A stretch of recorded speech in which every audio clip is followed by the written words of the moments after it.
about living in the world to actually start to think for children. Then,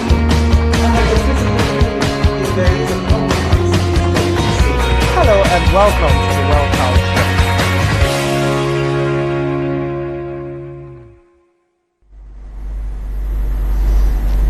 The birth of children usually heralds feelings of joy, excitement, and peace. What happens when the reverse is the case? You're welcome to another edition of the Well Child Show, brought to you by Global Child Health and Safety Initiative. My name is Kemak Onyenuche, your host. I'm so glad you've joined us today. We're looking at a topic that is quite important and affects the mental health of women: postpartum depression. And as always, I have a resource person in the studio who will help us do justice to this topic. Let's take a very quick breather. I'll return and the Well Child Show continues.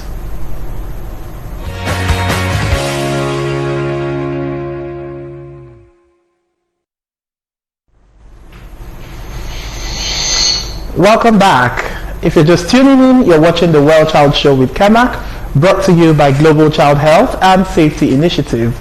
On the show today, we're looking at the topic postpartum depression. And I have a very special guest in the studio today who will do justice to this topic. His name is Aminu Olawale. He has over 4 years experience in civic leadership and is the lead clinical psychologist at the Postpartum Support Network Africa, an organization that focuses on providing treatment and support to women diagnosed with postpartum depression. He has a bachelor's degree in psychology and a master's degree in clinical psychology. Join me in welcoming Aminu Olawale. Thank you very much for having me. Thank you for being on the show today. Yeah, so postpartum depression is something that appears, would I say something that's not really spoken about? Well, generally issues relating to mental health, lots of people in this part of the world like to shy away from those issues. So can you just throw light on what postpartum depression actually means? Okay, thank you very much. Postpartum depression is a form of major depression that has its onset towards the 4th to 5th week of child delivery. Okay. When a woman gives birth to a child, within the 4th to 5th week is when this form of depression begins to manifest in a woman, and it's deeply linked to chemical, social, and psychological changes in the woman. And before you can actually say that a woman is experiencing postpartum depression, medical diagnosis has to be done, because it might come in 3 different forms. Okay, there's the one you call the baby blues, which usually would not require any professional or medical management. It will go over time due to the stress the woman had experienced throughout the trimesters of pregnancy. She might, experience what we call mild mood swings, and sometimes she might just experience what we also call the weeping spell. She might cry. There might be a fluctuation in appetite, but that usually will just go away within the first 2 weeks. Okay, but for postpartum depression, the medical diagnosis has to be done. An assessment has to be done before you can peg it at postpartum depression. The third form of it is the postnatal psychosis. This is a severe case as well, where immediate care needs to be given and then drug needs to be administered. Okay. Now, before we move forward, I think we had best describe what exactly depression means, because I'm aware that there's a difference between depression and sadness. So can you please draw an inference between the two so that our viewers better understand? Great. We all know that people from time to time would experience what we call sadness, maybe due to life experiences, and that would often not linger for a very long period of time and would not affect total functionality of that individual. Someone who's sad might still be able to function within their work capacity, be able to carry out the daily activities and all of it, but they're sad.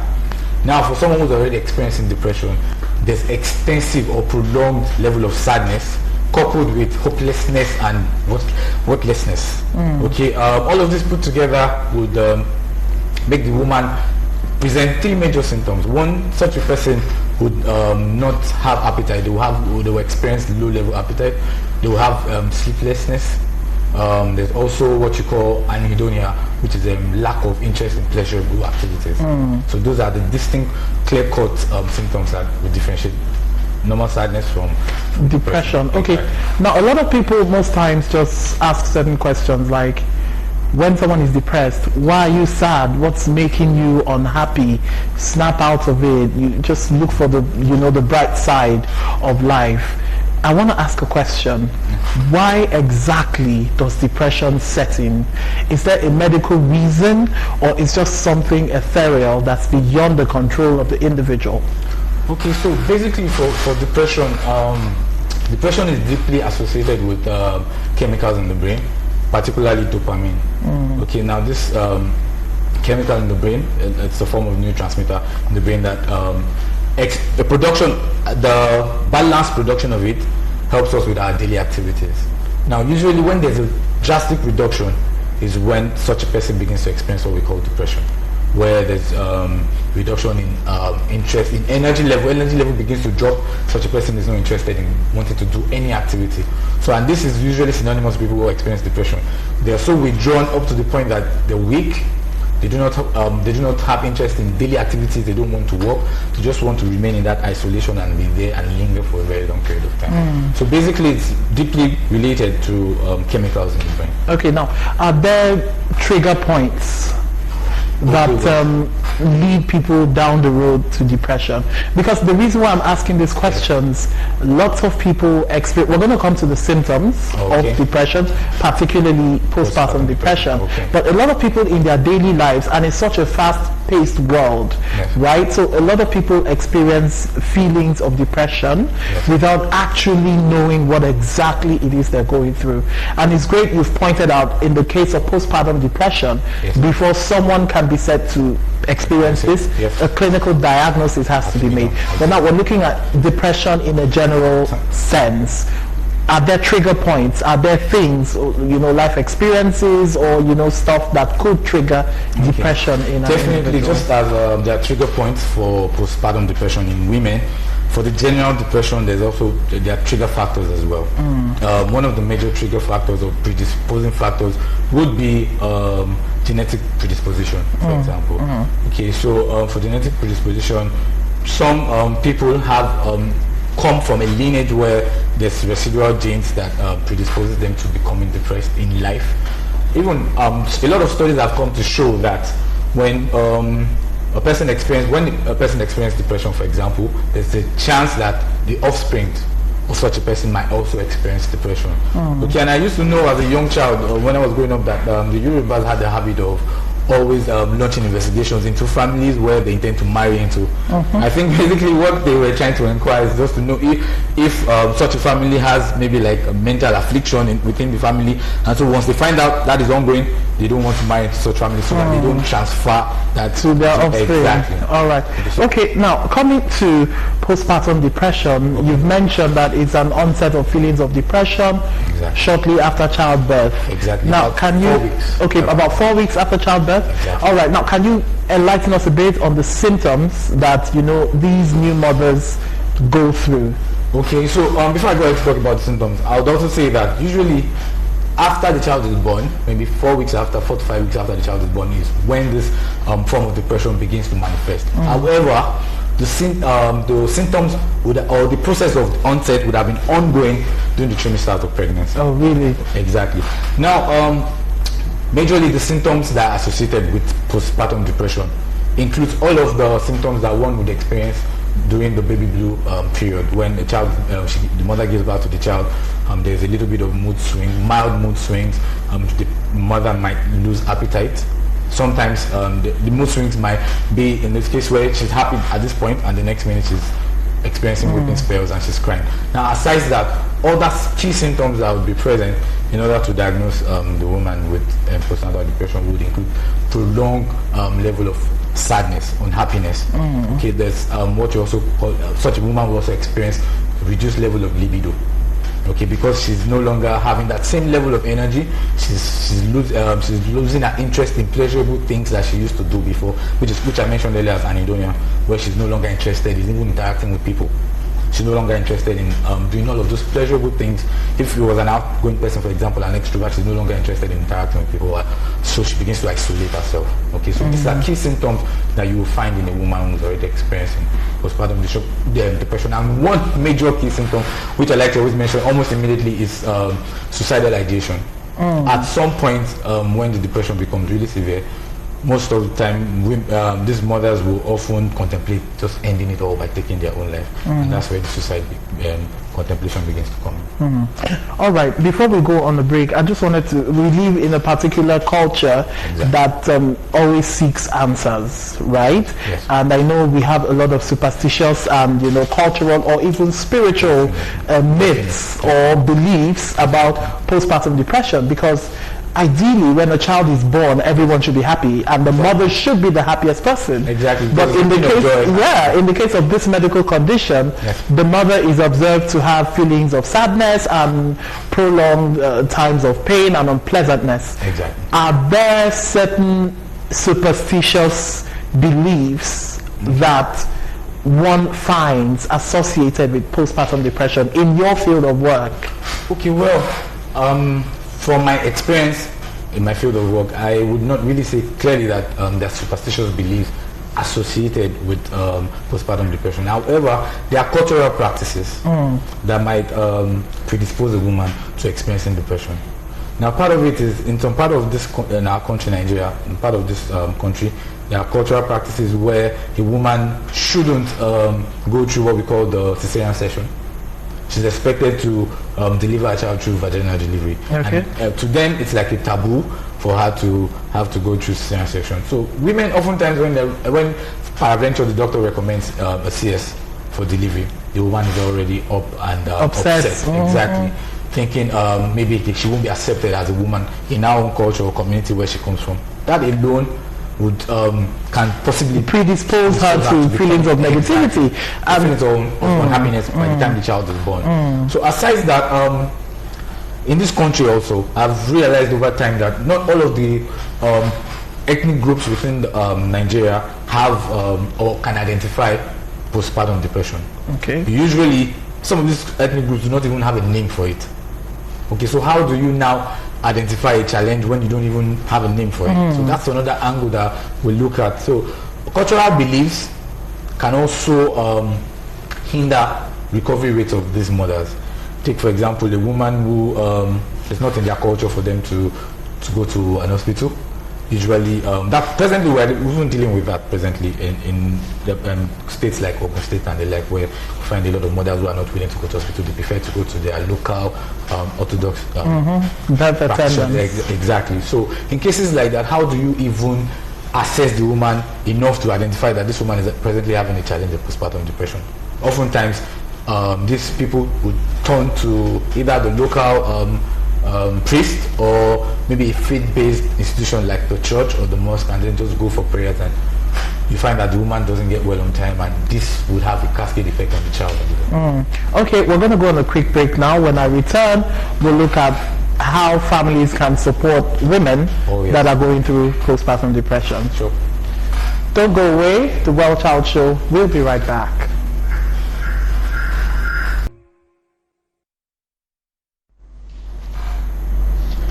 Welcome back. It's the Well Child Show, and we're looking at postpartum depression.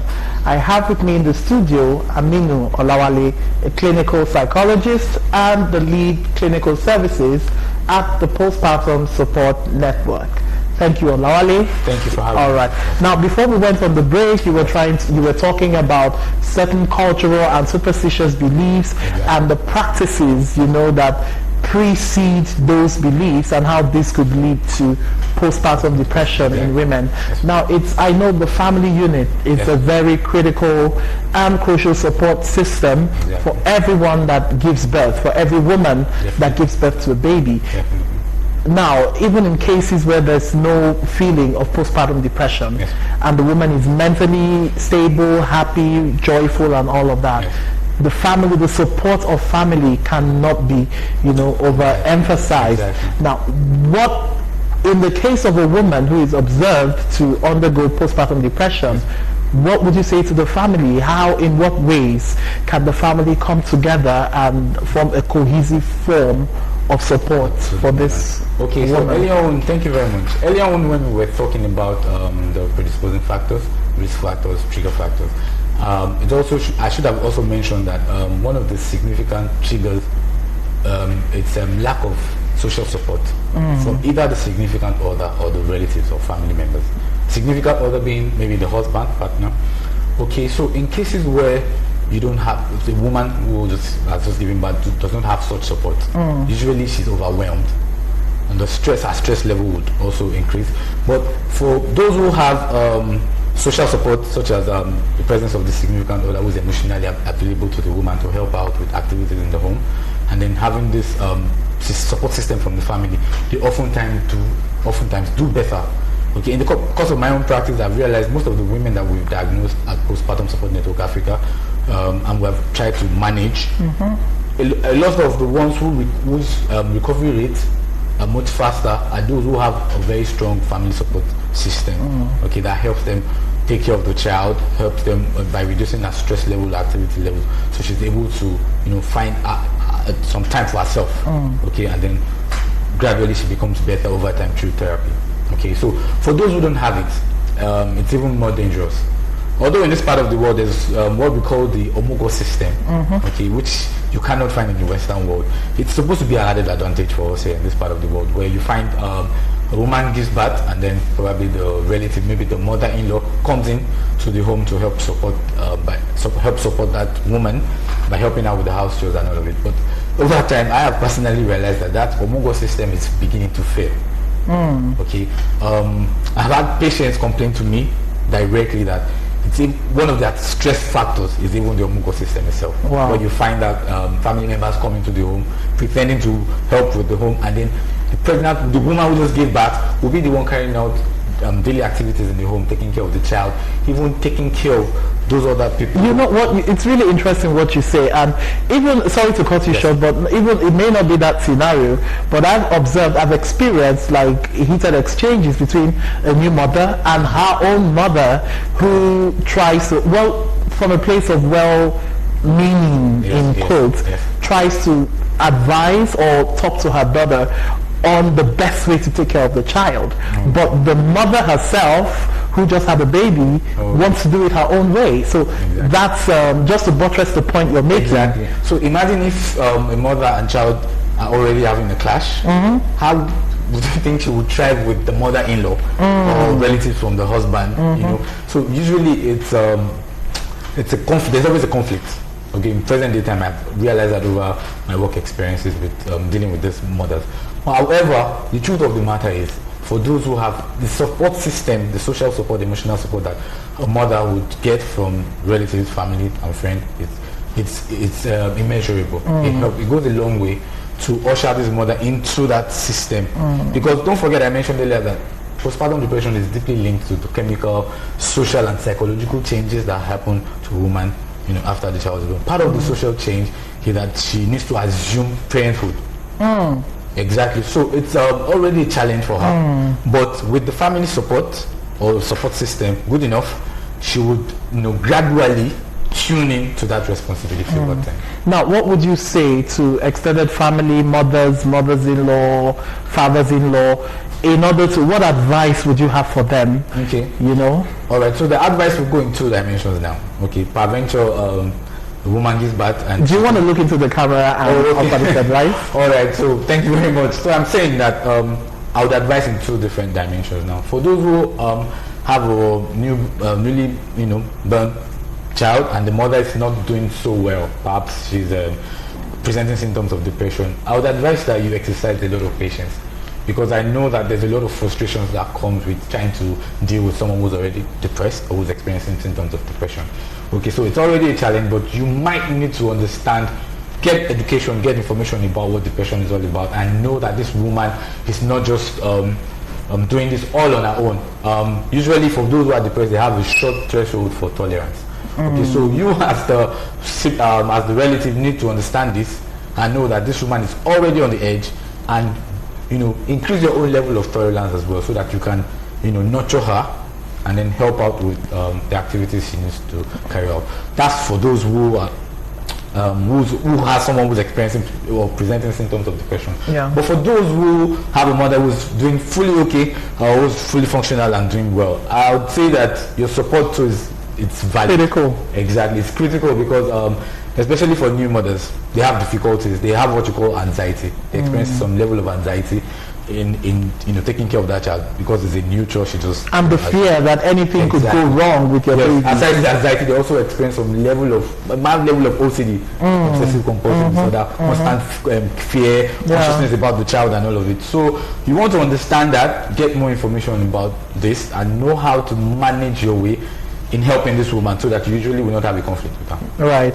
Okay, now let's move on to the public health implications of postpartum depression. Do we have any statistics in Nigeria? Oh, yes. Or based on the research? Basically, a lot of research are ongoing here in the country. In my own organization, we are currently running a research. Okay. Presently, there's a campaign going on from Cares in Africa, Postpartum Support Network Africa. We're reaching out to general hospitals, educating women about postpartum depression, and then we're also screening them, and that's how we identify those who are already presenting the symptoms. And then what we do immediately is to kick into management. Okay, we begin to help by treating them and putting them through therapy. Okay, and then they're able to do well. Now, aside this activity that we're carrying out, we're also doing some research. But basic statistics that you can find about postpartum depression are from the Western world. I know of a study that produces the fact that 1 in every 7 women who give birth would experience postpartum depression. Presently, there's a statistics in America that's even a civilized country. In America today, you have about, say, 600,000 women experiencing postpartum depression yearly. Wow.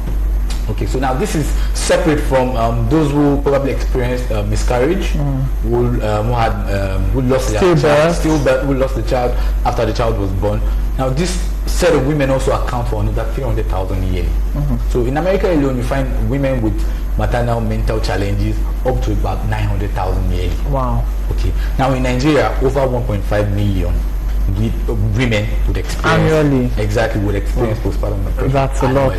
So it's becoming a serious challenge. And I mean, in recent times, I think government is also becoming more aware of these cases. About a couple of months ago, my organization was invited to a conference in Abuja where they looked at research studies. You know, researchers came in to produce facts that the federal government, Federal Ministry of Health could incorporate into policies, that would help with maternal mental health, reduce maternal mental mortality rate, and also help with maternal mental health. That conference happened in Abuja a couple of months ago. So I see that government is already becoming cautious of this challenge. So at the local level, we're also launching campaigns into local communities. Presently, as I speak to you, we have I've trained volunteers in the nooks and crannies of Ogun State, Jebo, Remo, in those local that will reach the grassroots women. Yes, the grassroots women. Going there, educating them about postpartum depression, also screening them now. Excellent. So basically, that's all right. Now, very quickly, we're almost out of time. Are there any treatment and management procedures that women going through postpartum depression can engage? Oh yes, I mean, it's not a lifetime affliction, gladly. So there are treatment measures. Okay, for those who experience mild postpartum blues, there's no medical treatment. Basically, it's just to nurture and manage the woman throughout that phase, and then she will gradually move out of it. But for those who are diagnosed with postpartum depression, usually the treatment form is therapy. That's where the psychologist or the professional mental health personnel comes in. When you say therapy, psychotherapy? Psychotherapy, basically. Okay, and the different forms of psychotherapy. Yeah, can you explain what psychotherapy actually means for our viewers? Basically, psychotherapy is a form of talk therapy because we know that the depression basically has to do with the person making use of what we call the dysfunctional thought patterns, emotional thinking, and all of that. So what the psychologist would do is to help identify those dysfunctional thoughts about self, about the environment that this person has internalized. Now once you do that, then you begin to suggest new ideas or new approach to this person through talk therapy over particular amounts of sessions. And before you know it, the patient will begin to accept these ideas, internalize it, and substitute those dysfunctional thoughts for this new thought, and they are able to initiate better behavior. Wow. So it's not rocket science. Thank you so much, Wale, for being on the show today. Thank you for It's a pleasure having you. Thank you. Yeah, so our mothers are alive, our women are beautiful. Let's do all that we can to support our women, particularly those who are recently put to bed. And let me take this opportunity to call on well-meaning organizations and individuals to sponsor and partner with us on the Well Child Show, where we bring you educating information on global best practices in childcare, child health, and safety. As always, this conversation continues across our social media platforms on Instagram at The Well Child Show and at Global Child Health. You can send us an email with your questions and suggestions to info@wellchildshow. I beg your pardon, info.wellchildshow@gmail.com. Our Facebook page has a lot of resources, and to view this and previous episodes of the Well Child Show, kindly connect with us on YouTube at Well Child TV. Don't forget to subscribe and turn on your notification buttons. Thank you so much for being a part of the show today, and always remember, child health and safety is everybody's business. My name is Kemak Onyenucheya. I'll see you again on another edition of the Well Child Show. Goodbye and God bless you.